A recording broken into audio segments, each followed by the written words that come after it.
Thank you so much for tuning into Top Notch Media, and today I'll be showing you how you can look for a password of the Wi-Fi that you are connected on your laptop. Doesn't matter whether you're using Windows 10 or Windows 11 or Windows 7. First thing is hit here on your Windows button and then type in control panel. Yeah, just open your control panel, and once it is open, I want you to go ahead and come here where it says network and internet.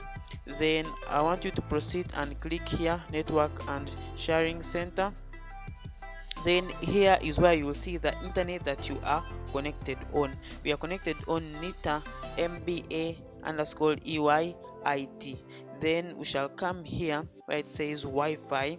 Under the access point Wi-Fi, click on it. Then this will pop up the connection, the SSID, the duration, the speed, everything will pop up here. So I want you to come here in wireless properties, click on wireless properties, then come here and click on security.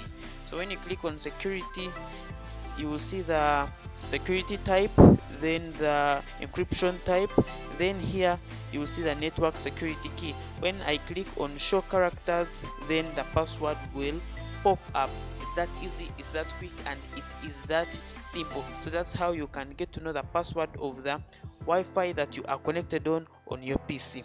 Thank you for watching. See you next time.